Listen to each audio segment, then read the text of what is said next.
Alright, welcome back. Meet the British spy who wrote two books about Ojukwu. Alright, the news in detail. From 1956 to 1958, Fredrick Forsyth was a Royal Air Force pilot. He later became a BBC journalist and worked during the civil war between Nigeria and Biafra as a war correspondent. He worked as a British Secret Intelligence Service spy too. Considering the badly harmed condition of the Biafran site, which was also insufficiently equipped for her battle, many observers predicted the civil war to continue for less than 6 months. Alright, it lasted much longer. However, the Vietnam War was also raging around the same time and was considered to be of greater significance to broadcasting giants like the BBC.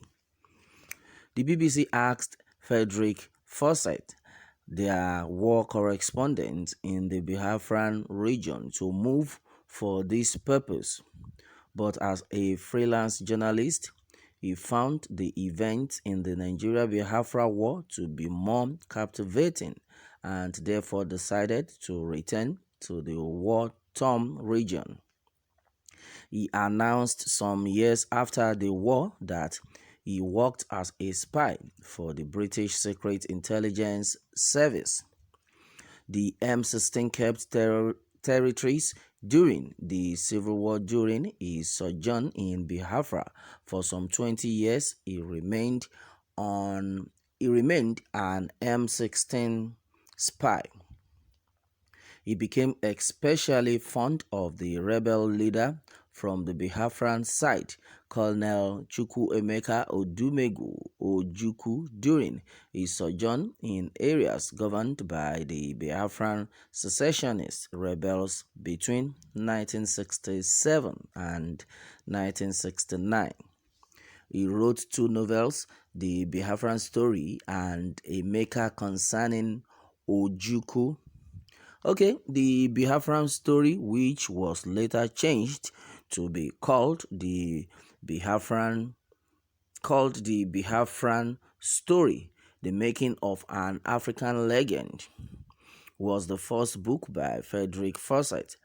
He wrote it in 1969 while he was still an M16 operating British spy.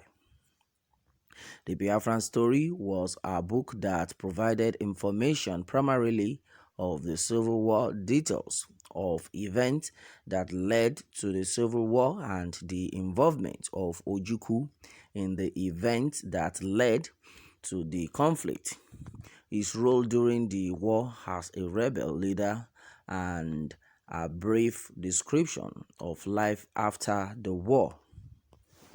Okay, and then as it is, Emeka was another 1982 book published by Fredrick Forsyth. This concentrated more on Colonel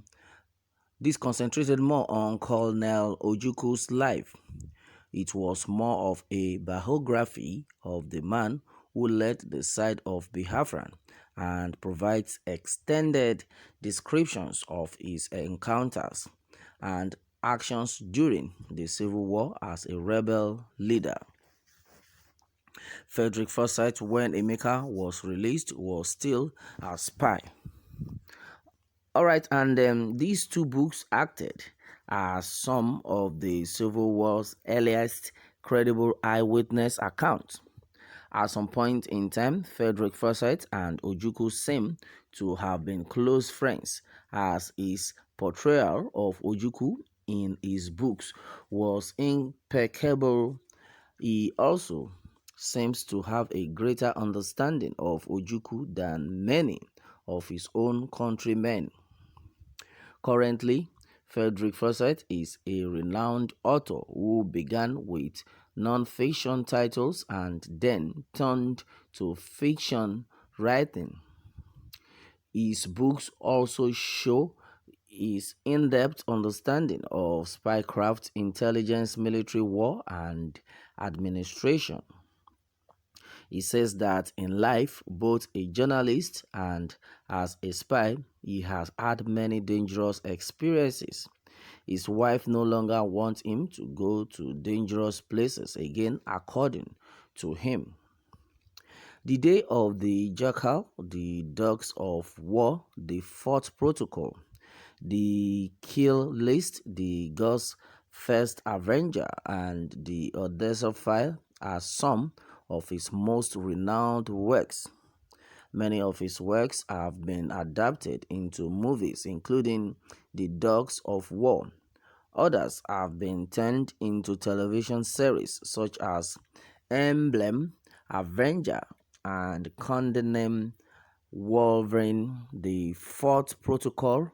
Another of his books was adapted into a video game. All right, and then have you had the chance to read any of Fredrick Forsyth's book, especially those he wrote about Colonel Ojukwu? All right, and then that has been done and that has been said so far on this one. Okay, and as it has been gathered that the British spy who wrote two books about Ojukwu was a very close pal with Ojukwu. And as it is, a lot of people have been like, wow, great man, great write-up.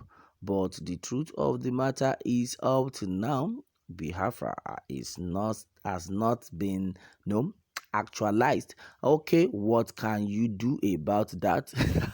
Okay, and a lot of questions. Well, the thing is, we just need to appreciate God for people like this anyway, that at least to an extent they know the story and how it all happened. A lot of people have said that, well, the Biafrans meant no harm, that these Biafrans, you see, they were just good people. And then someone has said earlier that the Biafrans needs to be apologized to, because all what they wanted was justice.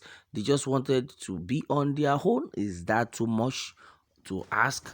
That is what has been said earlier onto this one. Is that one too much to ask? Okay, fine.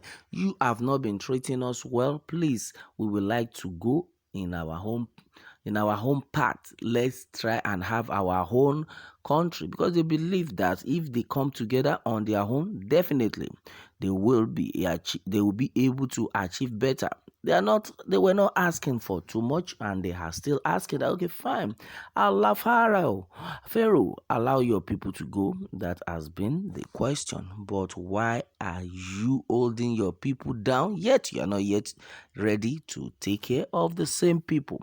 Well, is that one too much to ask? Then you started killing them. Well, it's only God that will answer and favor the Biafrans.